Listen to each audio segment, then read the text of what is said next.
Bienvenidos a Cálido y Crónicas, el programa que descubre las historias urbanas de la sucursal del cielo. En la primera crónica del día hablaremos sobre la situación que viven muchos artistas en la ciudad de Cali al estar luchando por la salud y una pensión digna para su vejez.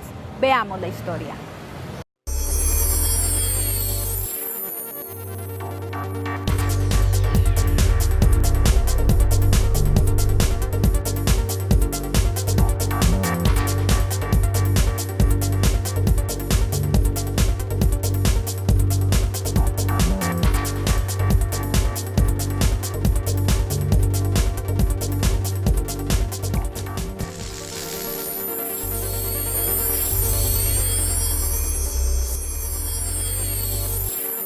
A sus 55 años, Ramiro Angulo recordó que su primera pista de baile era la sala de su casa, pues su padre, que era músico, le pedía bailar para mostrarle con orgullo a sus amigos el gran talento que poseía a los pies de su hijo. Con los años, el amor y la pasión por el baile lo llevaron a hacer algunos sacrificios para lograr sus sueños. En esa época hay que dedicarse pues de tiempo completo para poder ser un gran artista.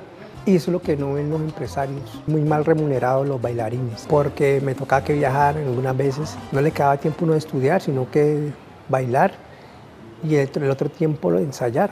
Al igual que Ramiro, Ricardo Cabezas, actual presidente de Azona Salsa, empezó una cruzada con sus compañeros del gremio para conseguir algún respaldo del Estado cuando se lesionaban. Desde hace 17 años emprendieron una lucha por tener seguridad social y una pensión para cuando llegara la etapa de la madurez. Porque el artista caleño especialmente se estaba enfermando, no tenía seguridad social y eso nos motivó a decirle al Estado que por favor, que si era una ley de la República, no podía ser más acuerdo o voluntad política de un alcalde, porque la ley está por encima del acuerdo municipal o de la voluntad. Por su parte, Ramiro empezó a sentir en el pie derecho un dolor al caminar, pero al realizar sus presentaciones se agudizaba aún más.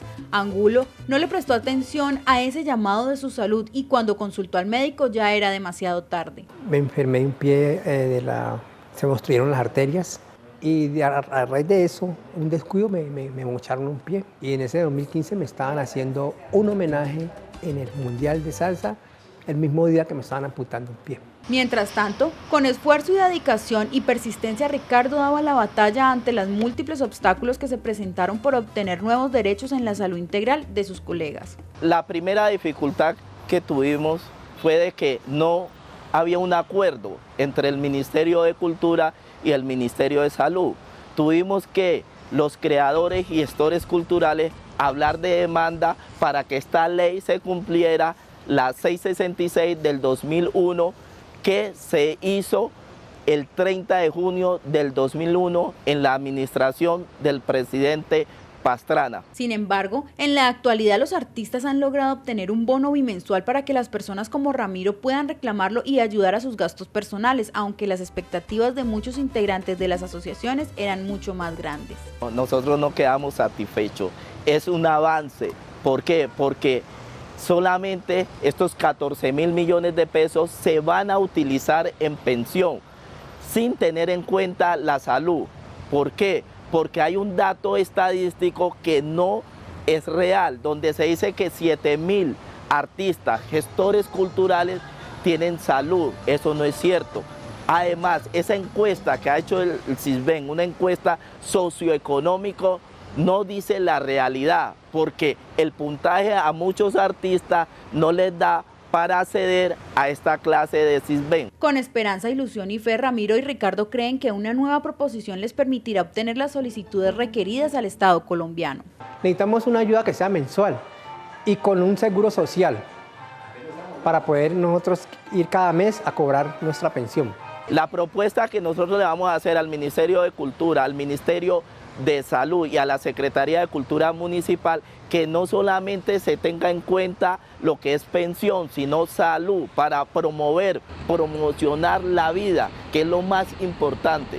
En el caso de Ramiro, la angustia es mayor porque debe cuidar la única pierna que le queda. Por eso hoy se pregunta cómo se puede alcanzar un buen servicio de salud para los artistas. Sería muy beneficioso porque nosotros fuimos los pioneros, nosotros fuimos los primeros que comenzamos con esta vaina del baile y fuimos los primeros que dimos a conocer el baile en Cali. O sea que debemos de tener un un apoyo, un subsidio, algo que nos respalde. Al regresar de comerciales, Luz Adriana Betancur, secretaria de Cultura, hablará de qué trata la Ley del Artista.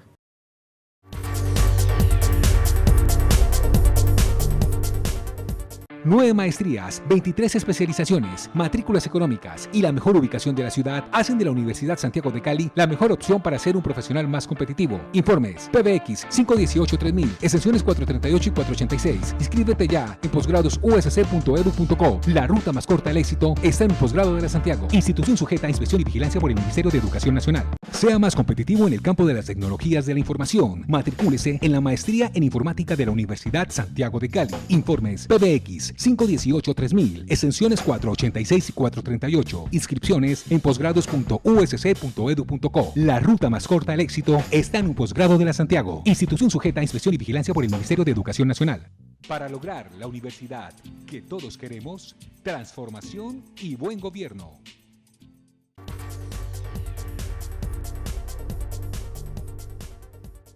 Al pasar los años de gloria, muchos artistas en su vejez no cuentan con un recurso fijo para solventar sus necesidades. Por este motivo, en la actualidad anhelan una pensión y un servicio de salud digno. Continuemos. Luz Adriana Betancur, secretaria de Cultura, explicó en qué consiste la Ley del Artista y cómo se ha adquirido el recurso económico. Desde hace varios años, más de 10, el Ministerio de Cultura y el Ministerio de Protección Social habían pedido a cada municipio que reserváramos un 10% del recaudo de la estampilla Procultura. Con ese dinero ahorrado se pretendía contribuir a la seguridad social de los artistas, pero eso ocurría en el momento en que no todos teníamos el mismo POS. Y cuando ya se niveló y tanto los del CISBEN como los del contributivo tenemos el mismo servicio de salud, por lo menos los mismos medicamentos y demás complementarios, pues la pregunta de los dos ministerios fue: ¿ahora qué hacemos con todo el recurso? Finalmente, lo que hacen los dos ministerios, Protección Social y Cultura, es reglamentar junto a la Dirección Nacional de Hacienda que se establezcan unos BEPS, que son los beneficios especiales periódicos. Los BEPS son una especie de auxilio para tener un desarrollo económico, un ingreso económico cuando ya estás en la vejez y no tenés una pensión.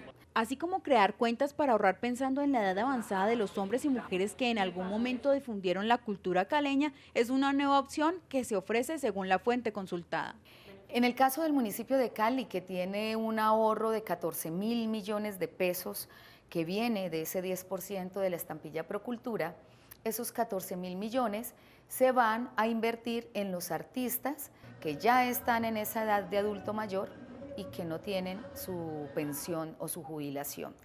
Estamos haciendo un cálculo con Colpensiones y con el Ministerio de Cultura, esos 14.000 millones, ¿a cuántos alcanzaría a beneficiar? Aproximadamente cada uno de ellos costaría hasta el momento de su muerte mediante un BEP, costaría unos 30 millones de pesos aproximadamente. Entonces, si se divide 14.000 millones por 30 millones cada uno, serían unos 400 adultos mayores artistas que en este momento están en condición de desamparo, quienes recibirían los BEPS cada 2 meses. Pero los otros artistas que todavía están activos, que tienen menos de esa edad de jubilación, que todavía pueden ahorrar y empezar a tener una visión de recibir más adelante los BEPS, pues tienen unas cuentas especiales en Colpensiones, donde abren esa cuenta, empiezan a ahorrar de manera voluntaria cada vez que tenga un contrato, un trabajo, lo que ellos puedan a partir de 10.000, 15.000, 20.000 pesos, lo que puedan, y más adelante, con los recursos que siguen entrando a cada municipio de la estampilla Procultura, pues se le hace también un aporte a que ese ahorro que está haciendo él voluntariamente se engrose con lo que también le aporta a cada municipio, y cuando llegue a la edad de jubilación, pues recibirá también ese auxilio. La capital del Valle del Cauca es la primera ciudad en desarrollar este tipo de ayuda para los artistas que no tienen un ingreso fijo o capital, pero deben cumplir unos requisitos para alcanzar este beneficio. Cali tiene una ventaja y por eso el Ministerio de Cultura lo eligió como un municipio piloto, y es que ya tiene un censo de artistas que se hizo en el año 2015. Esa base de datos que se construyó con unos criterios muy técnicos para poder que la gente se censara, pues nos da un insumo para saber cuántos hay, quiénes viven en Cali, qué hacen en Cali y evitar que de alguna manera pues ahora que ya existe esta reglamentación, empiecen a migrar de otras ciudades hacia Cali, porque ya va a haber un privilegio para los que están censados, para los que están registrados, y aún así se les va a pedir unos soportes o unas evidencias, por ejemplo, qué tipo de estudios hizo, si estudió en el Instituto Popular de Cultura o estudió en Bellas Artes, estudió teatro en la Universidad del Valle. Le vamos a pedir también los contratos, en el caso de los que no tienen certificados de estudio, contratos como artistas en el pasado, publicaciones como entrevistas, los discos que grabaron en algún momento, el brochure o el portafolio de lo que ellos como artistas son. Entonces realmente no solamente significa residir en Cali en el momento, sino que las evidencias o las pruebas de su actividad artística demuestren que ha sido artista y que ha vivido como artista. Ramiro y Ricardo están atentos a la aplicación de la Ley 666 del 2001, la cual otorga un apoyo a los artistas en la seguridad pensional con los recursos obtenidos en la estampilla Procultura para suplir las necesidades básicas. Sección Panorama, con el patrocinio de Crecer en Familia. Pon tu fuerza en la unión familiar.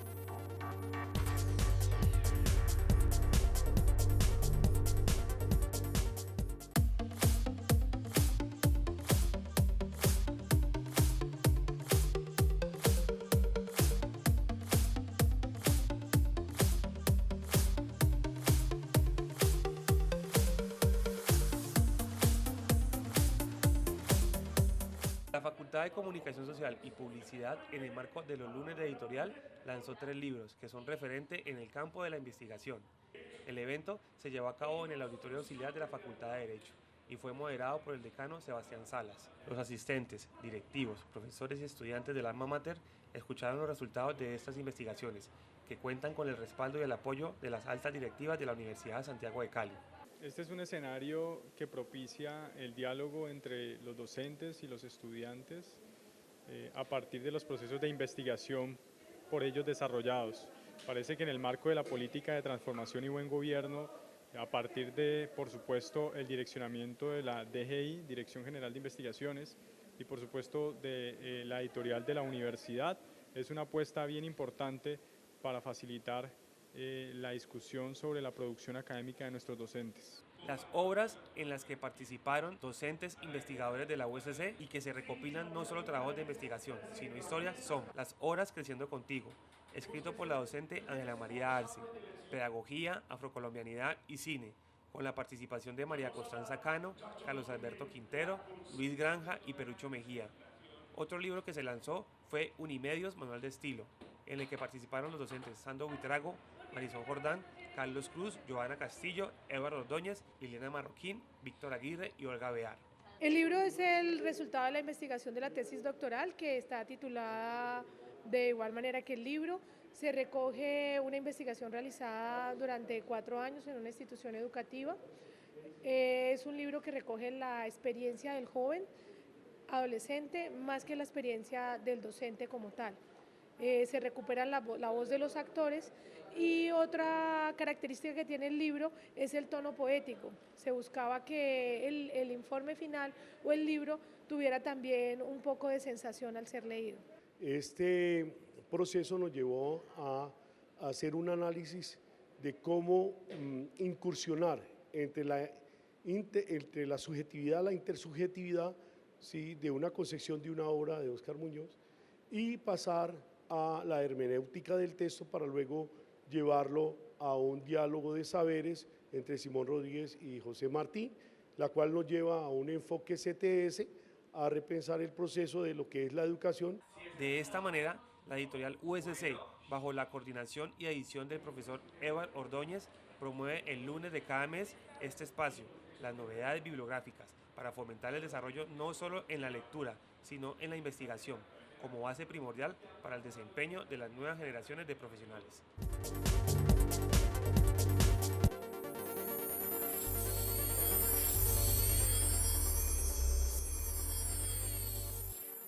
Continuamos con Cali Hoy Crónicas. Hoy nos encontramos exactamente en el puente que separa Timba Cauca de Timba Valle, en una de las antiguas vías del ferrocarril. ¿Cómo era la vida en los tiempos del tren y cuáles fueron los motivos de su desaparición? Hoy les traemos la historia. Veámosla. Para muchos, hablar de ferrocarriles en Colombia es como comprar un tiquete hacia el pasado. pues los tiempos en los que los trenes servían para mover una buena parte de la carga en el país se quedaron atrás. Sin embargo, el tren traía consigo desarrollo económico y social, así como también el crecimiento de las poblaciones rurales. Cuando existía el tren, eso era una elegancia viajar en el tren. Inclusive cuando el viaje era largo, lo arrullaba uno para que se quedara dormido. Usaba mucho el tren, por lo menos en el tiempo de Semana Santa para Popayán, la gente no cabía en el tren. Había tenían que ponerle otro motor de Suárez a Lato. El tren que pasaba por aquí venía de la ciudad de Cali y subía hasta Popayán.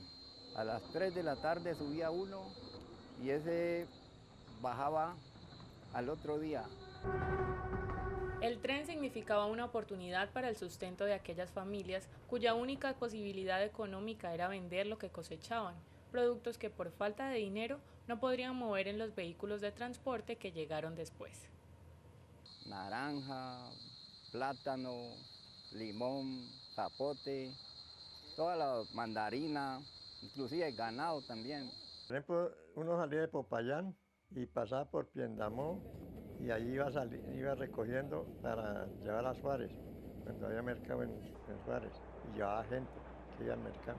Llegaba a Jamundí, a Cali, en Santa Elena, allí se descargaba todo lo que salía de Navía, iban a vender a la galería de Santa Elena.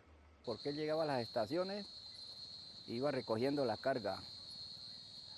Todo el que necesitaba viajar, alistaba la carga un día antes y al otro día ellos paraban y hasta que no cargaran, el último no le daban salida. Viajar largas distancias era un tema impensable en ese momento de no ser por la existencia del tren, pues en especial para las personas campesinas como don Leo, era lo más asequible para lograr comprar y vender diversas mercancías. Las ventajas que el tren le traía a la población es que era un transporte seguro. Lo único que no era constante, sí, pero sí era seguro el transporte. La desventaja era que en el tren todo era más económico. Era barato el transporte en el tren. El pasaje era más barato que por carretera, porque usted puede, con muchachos no le cobraban, en cambio en el bus sí le cobraban. Don Agapito Sarria recuerda con nostalgia su época de maquinista y sus largos recorridos a lo largo del suroccidente colombiano. Yo trabajé 20 años, mi pago era cada 15 días. Pues había mucho movimiento de pasajeros y carga, porque eso salía mucha carga para Buenaventura y regresaba también carga para Armenia, para todas partes. Viajaba Cali, Buenaventura, Cali, Popayán, Cali, Armenia, Pereira, Manizales, Cali, Cartago, La Pintada, Bolombolo. Desafortunadamente, la mayoría de los ferrocarriles colombianos sufrieron un calvario de contratos fallidos, pleitos, obras destruidas, financiaciones onerosas, errores técnicos, tardanzas inexplicables y corrupción. De ello da cuenta la historia de los ferrocarriles del Cauca, de Antioquia, del norte, Puerto Wilches, de Santa Marta, del sur y de Girardot. Hacia los años 1960 empezó la decaída. En 1967 empezaron de Santander para acá. Lo levantaron hasta aquí, hasta Timbavalle. Después dejaron el que iba para Popayán. En el 83 empezaron en el 83 ya lo quitaron definitivamente. Ya no volvió a pasar más el tren. Yo salí en el 73. Cuando yo salí, ya el ferrocarril estaba agonizando. Ya las vías no estaban buenas, ya eran más descarrilados los trenes que andando. El tren lo quitaron porque los grandes empresarios de camiones ya empezaron a meter la mano. Entonces por eso fue que él se fue, los gobiernos lo dejaron ir deteriorando. Claro, como ya los grandes camiones, los grandes empresarios de camiones tenían se tomaron el transporte, entonces dejaron de caer el tren. Los que nombraron allí como gerente eran dueños de transporte de carretera y entonces ellos no les convenían el servicio del tren, porque ellos tenían camiones, tenían mulas y tenían buses para llevar a la gente. La falta del tren trajo ventajas y desventajas. Aún así, fue más el impacto de los aspectos negativos. Eso trajo ventajas y desventajas, porque ya empezaron el transporte de vehículos y ya la gente como no estaba acostumbrada a viajar por la mañana y regresar por la tarde, entonces ya los vehículos eran constantes. Usted a la hora que quisiera, cogía carro y se iba. Se vio perjudicada porque ya obligadamente ya había que salir a coger el bus a las carreteras. Y ya el tren, pues ya no había trenes de pasajeros, a veces salía, a veces no salía. Todo el mundo se lamentaba el caso porque el pobre era el que podía viajar en el tren. Don Agapito, antiguo maquinista de Mondomo Cauca, y don Leo, antiguo usuario del tren de Timba Valle, coinciden en que situaciones como el cambio de administraciones y con ellas el atropello de acuerdo a los intereses de unos cuantos, apoyados por el gobierno de turno, generaron la decaída y han impedido el regreso del tren. Al volver de comerciales, la investigadora María Claudia Villegas nos explica el antes y el después del tren en Colombia.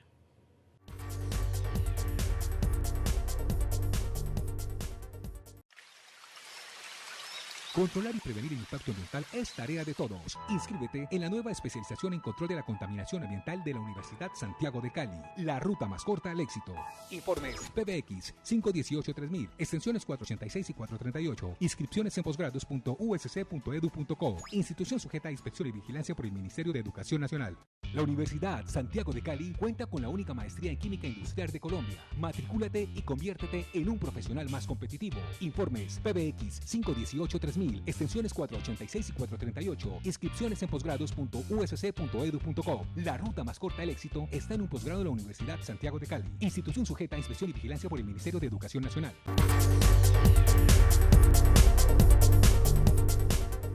María Claudia Villegas, doctora en arquitectura, ha realizado durante varios años una detallada investigación que nos revela las causas y consecuencias de la pérdida del tren en el país, especialmente en el Valle del Cauca. Antes de entender la decadencia, uno tiene que mirar cómo el territorio colombiano fue modificado por la línea férrea y las estaciones que fueron generadoras, gestoras o transformadoras de ese territorio hacia el progreso. Cuando uno comprende que los municipios y algunos centros poblados se transforman o se generan a partir de la llegada del tren, desde lo físico, lo comercial y lo social, comprende que estos pueblos, su razón de ser era el tren mismo. Entonces, en el momento que empieza la decadencia, no solamente decae la infraestructura, sino que estos pueblos empiezan a morir. ¿Cómo inicia la decadencia del tren? Yo, a partir de mi investigación, podría decir que es un problema que inicia en la política. Colombia tenía unas líneas férreas que eran departamentales, luego pasan a ser lo que se llamó Ferrocarriles Nacionales, que era una sola gran empresa, y tenía un aporte obviamente desde el Estado. La plata de Colombia para la infraestructura se entregaba al funcionamiento de Ferrocarriles Nacionales, pero había una presión hacia la generación de carreteras y a la movilidad. Resulta que los dueños de las grandes compañías transportadoras tenían una influencia directa sobre ciertos gobernantes. Y eso lleva al convencimiento de que entregar el dinero para la construcción de carreteras era más productivo en términos de votos o en términos de personas a gusto. Y se decide durante el gobierno de Carlos Lleras en vez de realizar un aporte económico fuerte hacia lo que era del Estado, hacerlo hacia los particulares, o sea, hacia las carreteras que podían usar todo. Eso cada vez va disminuyendo ese monto de aporte al ferrocarril, hasta que en los años 80, durante el gobierno de Virgilio Barco, se declara la Compañía de Ferrocarriles Nacionales, no en bancarrota, pero sí se decide la liquidación de la compañía y deja completamente de funcionar. El tren en realidad tuvo una vida muy corta, son 100 años desde que se fundaron las primeras estaciones hasta ahora. Entonces, en estos 100 años, pues han pasado 1000 cosas en Colombia y el tren fue un testigo y las estaciones fueron unos testigos silentes de lo que pasaba. Cuando el tren se va, los productos no tienen salida porque la carretera es lejos. Los campesinos empiezan a dejar de producir y sus tierras son compradas por terratenientes que en la mayoría de los casos no eran para cultivar papas y tomates, sino cultivos ilícitos.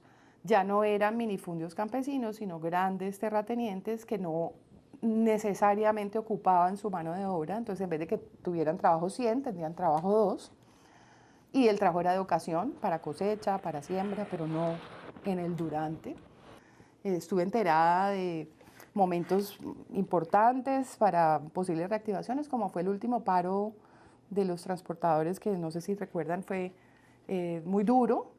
Ingenios utilizaron el tren nuevamente como alternativa para transportar la caña de azúcar hacia Buenaventura, pero inmediatamente se acabó el paro, se acabó también el uso del tren.